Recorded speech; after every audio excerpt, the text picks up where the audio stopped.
And today, Rebel Canners, we're making pickled beets.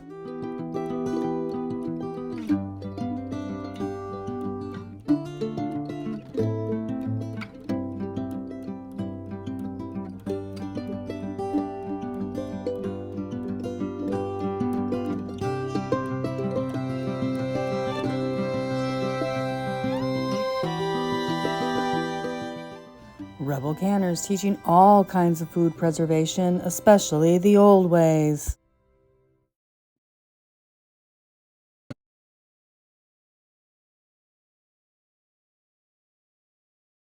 You're going to need about 24 small-sized beets. I picked up half a bushel at the local farmer's market, so I've got some work to do. We're going to start out by boiling them for about 25 minutes or until the skins start to slip off so you can peel them easier. So, 25 minutes on the beets. Any of them that are on the top, I've rolled over halfway through so that they cook too. It will make a mess of your stove, just so you know, and your hands if you don't wear gloves. So I've got the second batch of beets almost done, and the first one here are cooling so I can peel them, because I just can't peel them when they're that hot. But yeah, it's pickled beet time. This little spoon for the fryer works perfect for canning and taking things out, like these great big beets that I don't want to touch, and the water's hot and I don't want any of the water. I just want the produce. So these things are perfect for canning.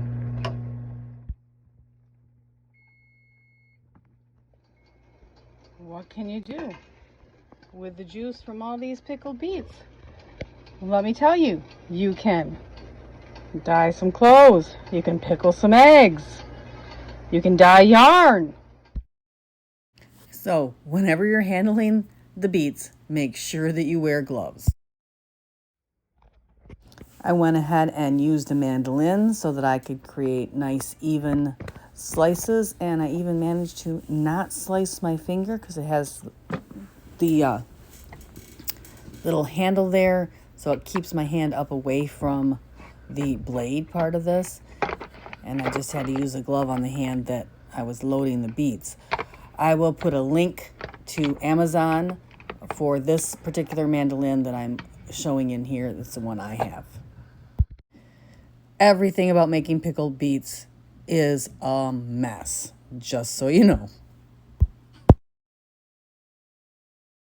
Once you have your beets all sliced, you can go ahead and pack them into your pint jars and just stack them neatly as you can into layers. I started with the biggest ones in the bottom and worked my way up to the smallest ones, tucking small ones along the side.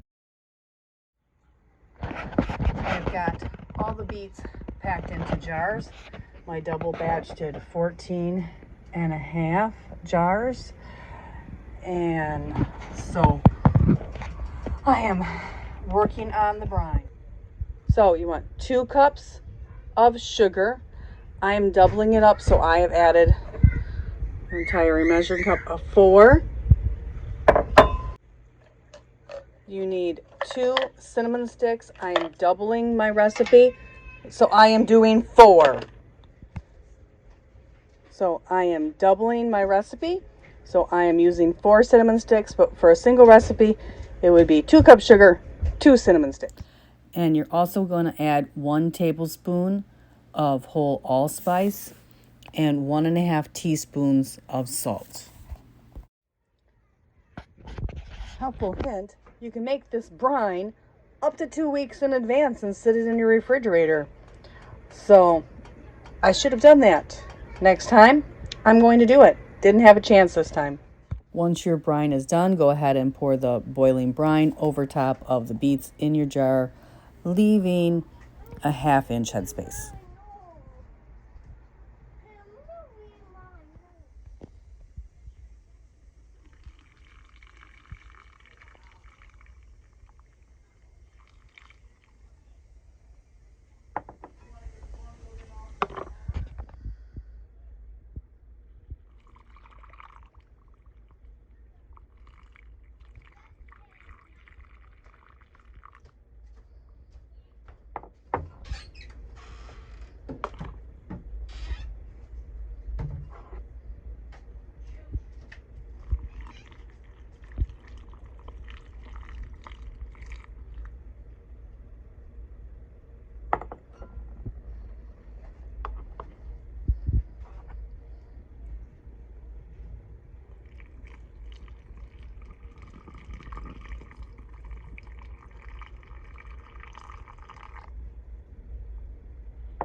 overfilled this one, so we'll take some out, stick it in a couple of these other ones so I can get the funnel out of here without spilling this juice everywhere.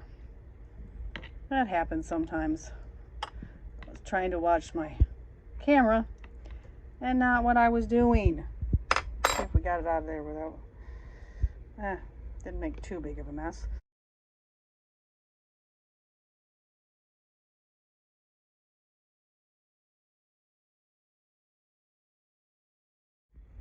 And then I just slip this down here, kind of debubble around the edges. These things tend to hold, see that one?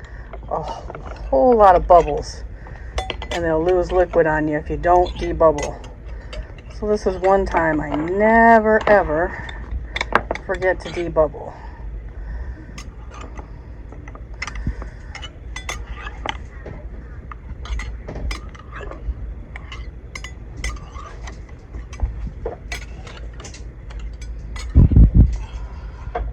All right, I need both hands. Go ahead and wipe your rims and then apply your lids and rings. Go ahead and process right away while they're still boiling hot. 30 minutes in a boiling water bath canner. During that 30 minutes while they're still water bathing, you can go ahead and start cleaning up the awful mess that you've made canning beets. And there you have it, Rebel Canners. Pickled beets.